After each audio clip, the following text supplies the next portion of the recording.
இருக்கின்ற தானங்களிலேயே மிகவும் உயர்ந்த தானம் அப்படின்னு சொல்லப்படக்கூடியது அன்னதானம். காஞ்சி மகாபெரிவர் தன்னுடைய காலத்தில் இந்த அன்னதானத்தை தான் அதிகம் வலியுறுத்துவர். எத்தனையோ தானங்கள் இருக்கு. நீங்கள் வசதியாக இருக்கீங்கன்னு வச்சுக்கோங்களேன், உங்கள் வீட்டில் ஏதோ ஒரு நல்ல காரியம் நடக்கிறது, ஒரு மிகப்பெரிய ஒரு யாகம், ஒரு வேள்வி நடத்துகிறீங்கன்னு வச்சுக்கோங்க. அன்றைக்கி உங்கள் வீட்டுக்கு அந்த வேள்வியை நடத்துகிற அந்தனர், அந்த வைதிகர் என்ன சொல்லுவார், நீங்கள் இன்றைக்கி ஒரு கோதானம் கொடுத்தா நல்லாயிருக்கும், உங்கள் வம்சம் விருத்தியாகும் அப்படிம்பார். இல்லாட்டினா என்ன சொல்லுவார், நீங்கள் சொர்ணதானம் இன்றைக்கி பண்ணுங்கள். சொர்ணம்னா தங்கம்னு அர்த்தம். தானத்தினுடைய அளவை பார்க்கக்கூடாது, தானம் கொடுக்கணுங்கிற எண்ணம் தான் முக்கியம். 1 கிராமம் இருந்தாலும் பரவாயில்ல, 1/2 கிராமம் இருந்தாலும் பரவாயில்ல, இந்த கொடுக்கணுங்கிற எண்ணம் தான் முக்கியம். அதுபோல் பலவிதமான தானங்கள் இருக்குது. கோதானம், சொர்ணதானம், வஸ்திரதானம், அதாவது ஆடைகளை கொடுக்கறது வஸ்திரதானம், பூதானம், நிலத்தை கொடுப்பாங்க, பூதானம்னு சொல்லுவாங்க. இதில் பார்த்தீங்கன்னா அன்னதானம் அப்படின்னு ஒன்று இருக்குது. எத்தகைய தானத்திற்கும் இல்லாத ஒரு சிறப்பு எந்த தானத்திற்கு இருக்குது அப்படின்னா அன்னதானத்திற்கு மட்டும்தான் இருக்குது.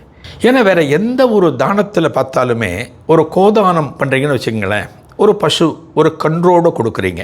ஒரு கோதானம் பண்ணுறோன்னா பசுவை மட்டும் கொடுக்கக்கூடாது, கண்ணுக்குட்டியோடு சேர்த்து கொடுக்கணும். கண்ணுக்குட்டியோடு கொடுக்குற போது 1 வருடத்திற்கு அதனுடைய பராமரிப்புக்கு என்ன செலவாகுமோ அதையும் கொடுக்கணுமா, அப்போ தான் அந்த தானம் பூர்த்தி ஆகுமா. சொர்ண தானம் பார்த்துங்களேன், தங்கம் இன்றைக்கி வைக்கிற விலை உங்கள் எல்லாருக்குமே தெரியும். ஒரு குந்துமணி தங்கம் கிடைச்சாலே அவ்வளவு பெரிய விஷயம்.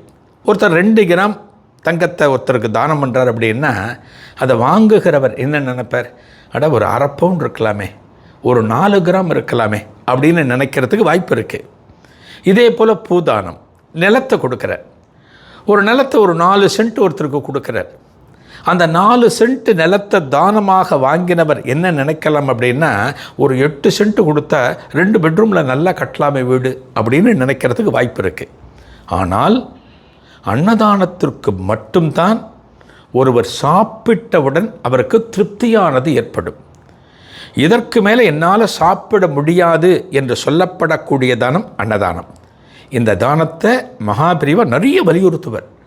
அவர் எந்த இடத்துல கேம்ப் இருந்தாலும் சரி, எங்கே முகாம் இருந்தாலும் சரி, அந்த கிராமத்தில் இருக்கக்கூடிய அன்பர்களுக்கு, தன்னை தரிசிக்க வரக்கூடிய அன்பர்களுக்கு எல்லாருக்குமே சாப்பாடு பார்த்திங்கன்னா பஞ்சமில்லாமல் நடக்கும்.